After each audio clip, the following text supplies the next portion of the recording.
All right, Tim here, and I wanted to walk you guys through what we're doing back here. We're building a 30 by 30 fenced in, completely protected from bird garden. We did it by using lodge poles, pressure treated framing, some roofing paper. It's not felt, it's called gator skin, some cedar boards, and we're going to use bird netting around the outside. We're going to use cable railing to span the top here so that we can support the bird railing on top of it. So let's go through it. I'll walk through and show you everything we did so that you can replicate this yourself. Let's head on inside and check it out.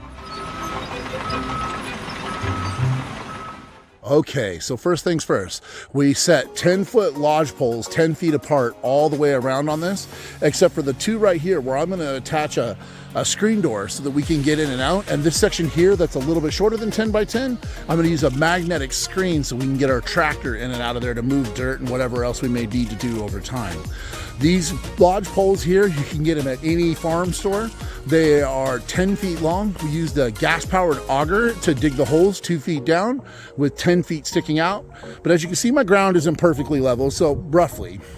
And then we ran this top pressure treated board all the way across the top. The whole point of this board is to hook the cable railing to, which I'll walk you through that system as we install that. It's not quite there, but I wanted to show you guys exactly how we frame these in and how we put these together before we fill them full of dirt and put the top rails on. So let's go ahead and inside and we'll show you how we did the next section.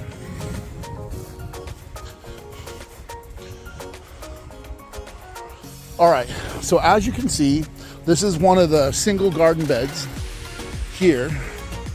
And as you can see, what we did is we used a pressure treated 2x4, a pressure treated 4x4. We got 4 of them all cut to the same length. And in this case, these are exactly 10 feet long with exactly 2 posts cut to 2 feet. And then we cut these to our desired length, which happened to be 2 foot 6 inches on this and that end. And then we just took and we leveled everything out and we nailed the top rail into the 4x4s all the way around.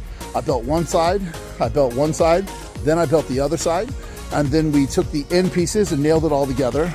Once we had the whole box completely built, everything leveled and checked with a level, this right here is called gator skin, and you get it for roofing. It usually comes in a 4-foot roll. And I was trying to save money. Normally people skin these in galvanized metal, but to do a garden of this size, galvanized metal was gonna run $1,500, and I didn't really wanna spend $1,500 on galvanized metal. And realistically, when you put dirt in it, the sides tend to bulge out and they don't look real nice. So I got to thinking about how I would solve this problem. And what I came up with is this, it's like a Tyvek style. This gator skin here is almost like Tyvek for siding. It is super, super strong. As you can see, when I push on it, it isn't gonna move much. And what I want is when I fill the whole thing full of dirt, I don't want it to bulge the fence boards out in any way. So what we did is we wrapped this all the way through the inside to protect our 4x4 posts. Over here, we did it so that it will protect all of our standing lodge poles, because we don't any of this stuff to rot out over a long period of time. And this stuff is a vapor barrier. That's what it's made for. As a side note, we also took the whole thing and we use professional grade weed barrier, which comes in 12-foot rolls. And we staked it all down on the ground to kill all this, because this was just part of my lawn before. Once you have stapled this gator skin on there all the way around, you get a look that looks like this. Since I'm going to be running a top rail, I had the idea of going ahead and putting these little uprights here every so often. I did them halfway inside these boxes. This particular box is pretty large. It's a 7-foot by 10-foot area. But I think you could be able to reach it, is kind of what the idea is. We didn't want to go any further than what we could reach to weed it. But we were able to staple across the top here, and then on the other side of this post here, we were able to do staple down the other side. By stapling down the other side, it gives it more structure. So when we backfill this full of dirt, it'll hold this gator skin nice and tight, and you don't have to worry about anything pushing the fence boards out, because the last thing we want is to spend all this time building a 900 square foot garden and have it look crummy. In the end, we will use a 5/4 cedar deck board that runs the whole top of this. It is a little bit expensive. If you're looking for a cheaper option, you could probably cut down some fence boards and make it work. But I'm going for a super clean look on this particular one. The next things that we have to do is up top. You'll see I did a double upright down the center. Now notice, when you come down here,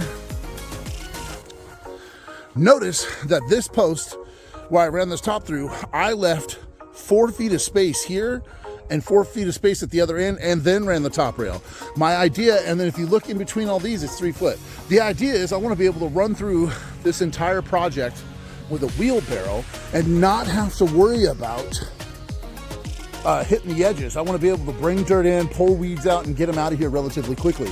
Because once I wrap all of these sides here and the top in bird netting, you're not going to just be able to go out wherever you want. You're going to have to bring everything back to that door or to where the tractor comes in right here. So that was really important for me. Now, as we get to the top, I am going to run 2 foot on center, starting here all the way down 30 feet. And we're going to run a piece of cable deck railing. I was able to buy all the supplies from Home Depot. I need 450 linear feet, and I was able to get like a 600 foot roll with all the parts for like $200. And so I'm going to run an 1/8 inch cable, 2 foot from there, over the top of this, and over to here at 2 feet. So we'll use a cable end here and a cable end here, and then up here we're just going to use some staples on each of these boards. So we're going to do that 2 feet all the way down. The tensile, and then the way these work is they'll have a turnbuckle here that you can tighten on both ends to stretch that cord nice and tight. We want to make sure to get that cord nice and tight, because when we're done, we're going to take rolls of 10 foot long bird netting, and we're going to roll it over the top and probably zip tie it to the cables. Will probably be the easiest thing to do.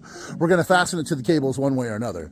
And then around the outside, we are going to do the same thing. Now, when I built my rails on the outside, you can't really see it, but there's a top rail and a bottom rail that take you all the way down the edge there, so we have somewhere to stash, or so that we have somewhere to attach everything to. When we built these, I think I'll have some pictures, I'll try to insert some pictures here, but we built the top of the frames first. So we went through and leveled our way all the way around using a level and a string line. I did that the first time, and then there was a few that I needed to do again. I went and bought the fancy laser that shoots 360, but I'm a contractor.